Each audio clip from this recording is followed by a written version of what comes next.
cognitive behavior therapy, or CBT? I've heard the acronym, but I don't know what it is. Okay. So basically what it does is it challenges your thoughts, but more specifically the negative ones, to kind of see, where that's coming from, what kind of feelings that's associated with, maybe what behaviors come of it, and kind of reprocessing so that way we can learn about that, and then maybe develop some coping strategies. Does that sound something you would want to be doing?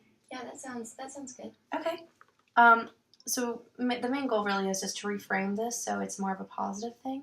And as you said, your goal is to, talk to your loved ones, mom, coworkers, better, and to not be angry.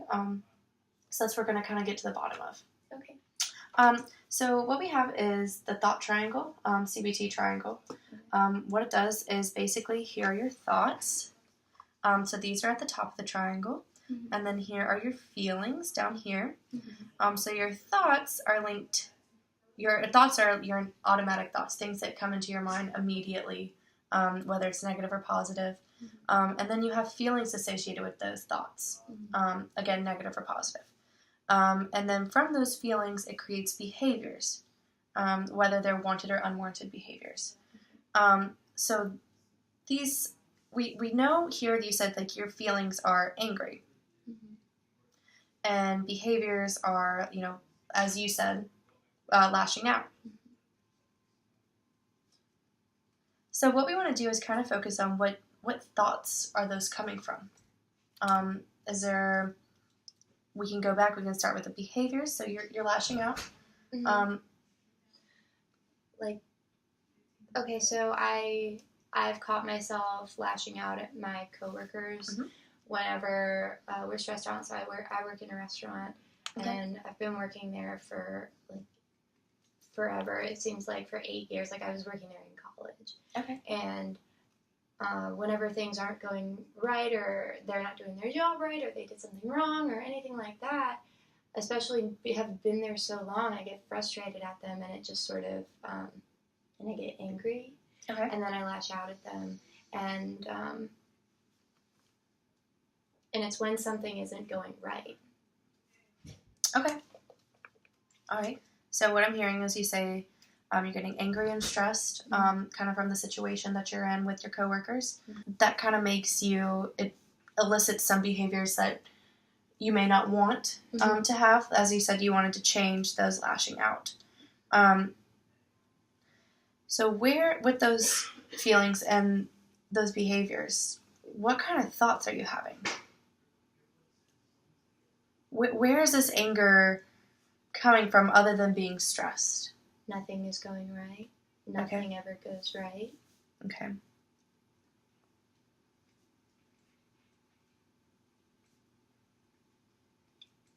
Okay. So because you think nothing goes right, you get angry and stressed, and then that makes you, in turn, your behavior becomes lashing out at someone. Yeah. Okay. So why do you think that nothing's going right? What gives evidence to that? Well, it just feels like nothing goes. I mean, just throughout, over the last, since I was in college, I managed to get through college, and that was, I don't know how I did that, but I did it. And well, that's awesome. Congratulations. Thank you. Well, it was about 6 years ago, so, and that's, I graduated, and I got my degree in English. I love writing, and I didn't get a job. I couldn't find a job, and so I was working at the restaurant that I had been working at while I was in college. So I've just continued working there. I can pay my bills and that sort of thing. But it just felt like even just getting that piece of paper, getting that degree, and then not being able to use it is just the first big thing that's just, it's not going right. Nothing ever goes right. And so since then, it has just felt like anything that happens it's because nothing ever goes right for me. Okay.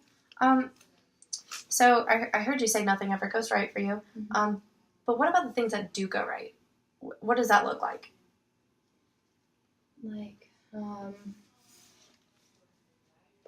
Well, I got a dog, Okay. And the dog was, he's a rescue, Mm-hmm. and he was supposed to have all of these issues. Like, they said he had stomach cancer. They said, like, there were all kinds, like, hip dysplasia, like, all kinds of. Oh, man.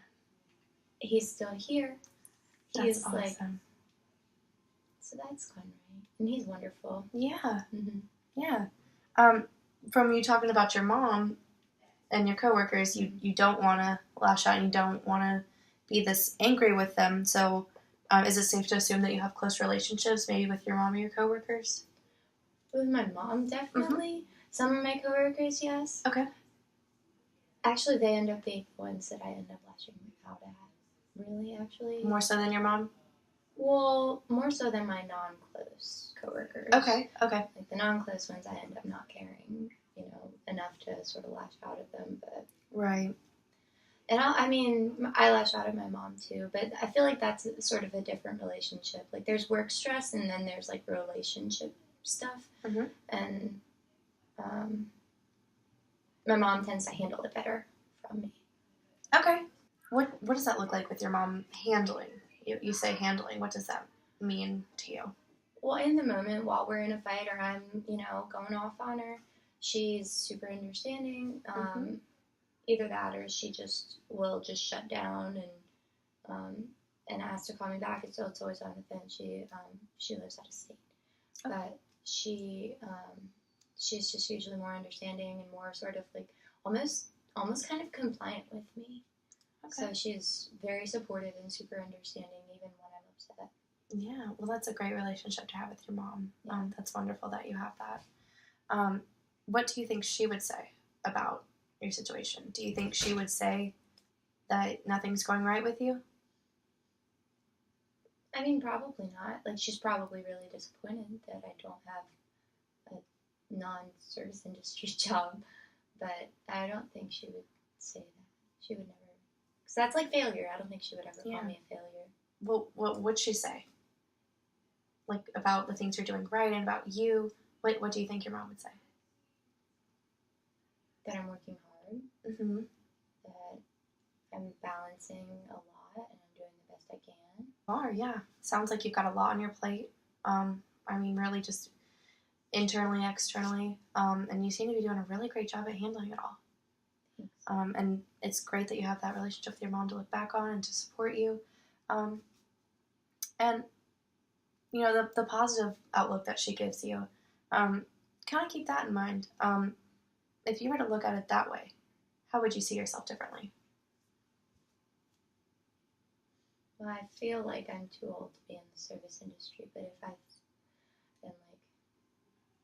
if I thought about myself from my mom's eyes, it would probably be something like, she's still young, she's working, she's responsible, that sort of thing. That's probably how I would start to view myself a little bit more. Mm-hmm. Mm-hmm. So maybe that new view of yourself that we just talked about, do you, with those thoughts, the happy ones that you're having, the positive ones, do you think that in a year from now that what you're feeling is it going to hold something over you? Is it going to make a big impact on your future? Just these feelings that you have of feeling like you're not doing anything right? Is that going to last? I hope not. Probably not. Mm-hmm. Because I know it's like when I'm angry, like that's temporary. Yeah. I'm frequently angry, but I'm not angry all the time. So, and I know that that's temporary, and it's usually caused by something going wrong. Yeah, okay. Well, is there any evidence to whatever's going wrong and for getting angry? Is there actual evidence or, things that cause it that are concrete rather than just a thought? Well, everything feels stressful in the service industry. Mm-hmm. But, like, at the end of the day, when you walk out the door, no, it doesn't really matter that much. Mm-hmm. So I wouldn't call that concrete, no. Okay. So I'm hearing you say there is evidence that's contrary to these thoughts that you're having. Yeah, I just can't think of what it is when I'm angry, or I'm having trouble right now. But that's okay. It's great that you came here, and that's what we're here to work on. So kind of going back to the thought triangle, or CBT triangle with the thoughts and feelings and behaviors, we kind of want to replace that with a positive thing or a more healthier way to react to this stress that you're having.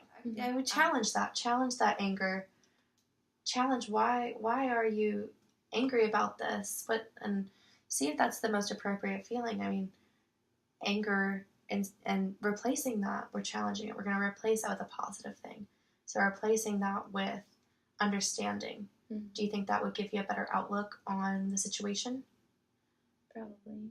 Do you think that, what do you think your coworkers would say or do if they had a different response from you? I'm pretty much the only angry person there, Okay. so I mean, a lot of them just don't care enough to get angry, and then some of them do care enough, but Mm-hmm. like turn it more positive and like start complimenting their coworkers and like Yeah. How does homework sound? Okay. I know it's silly. You graduated 6 years ago. You're done with homework, but is that something you'd be okay with? Yeah, I could give that a shot. Okay.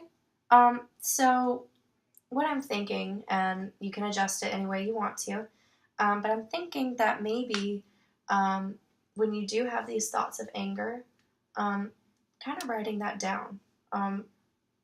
Not just the thought or the feeling, but linking the thoughts with that feeling and the behavior that's coming from it, just so you have a little log. And then underneath that, maybe write down things that you would rather have done or think that you could have done instead, or maybe thoughts that could have been more helpful. So sort of like journaling. Yeah, absolutely. Okay. Mm-hmm. Yeah, I can do that. I love writing. Okay, great. Well, I figured you would as an English major. So.